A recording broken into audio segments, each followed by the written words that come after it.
Corona মহামারীর কারণে প্রায় সারা বছরই লকডাউনে ছিল বিশ্বের নানা দেশ। তারপরেও নানা দেশে দেখা গেছে বিক্ষোভ, প্রতিবাদ, ঘটেছে সংঘাতের ঘটনাও। এর মধ্যে ভারতের কৃষক বিদ্রোহ ব্যাপক সাড়া ফেলেছে। এছাড়া যুক্তরাষ্ট্রে কৃষ্ণাঙ্গ হত্যার প্রতিবাদে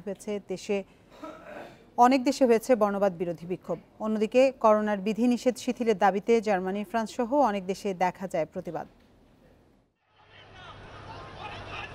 2019 সালের মাঝামাঝি থেকেই সরকার বিরোধী বিক্ষোভে উত্তাল ছিল চিলি, লেবানন, হংকং সহ বেশ কয়েকটি দেশ।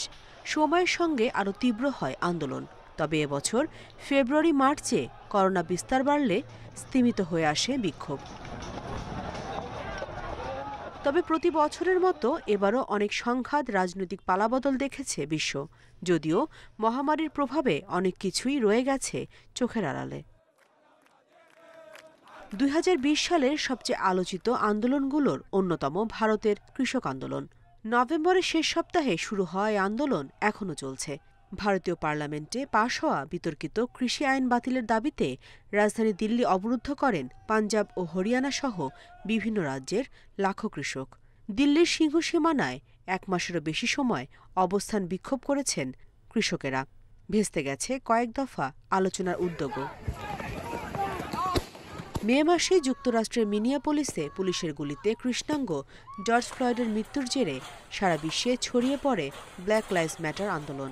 অনলাইনে ভাইরাল হওয়া ভিডিও ফুটেজে মৃত্যুর আগে ফ্লয়েডের উচ্চারণ করা 3টি শব্দ আই ক্যান ব্রিথ বিশ্বজুড়ে বর্ণবাদ বিরোধী আন্দোলনের স্লোগানে পরিণত হয়। করোনা ঝুঁকি উপেক্ষা করেই সমাজ থেকে সব বৈষম্য অবসানের দাবিতে পথে নামে মানুষ। দীর্ঘ লকডাউনের হতাশা এবং ভবিষ্যতের অনিশ্চয়তার শঙ্কা বছরের মাঝামাঝি করোনার বিধিনিষেধের বিরুদ্ধে দেশে শুরু হয় বিক্ষোভ। রাস্তায় নামে যুক্তরাষ্ট্র, ফ্রান্স, জার্মানি, চেক রিপাবলিক ও ইংল্যান্ডের গৃহবন্দী ধৈর্যহারা মানুষ।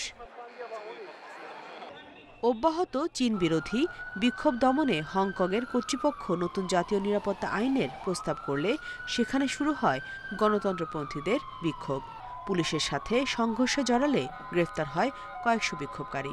তবে জনগণের আপত্তি উপেক্ষা করেই জুনে হংকংয়ে পাশ হয় দেশদ্রোহিতা, বিচ্ছিন্নতাবাদ, নাশকতা নিষিদ্ধ করে নতুন জাতীয় নিরাপত্তা আইন। থাইল্যান্ডের রাজতন্ত্র ও রাজনৈতিক ব্যবস্থার সংস্কারের দাবিতে জুলাইয়ে রাস্তায় নামে কয়েক হাজার শিক্ষার্থী।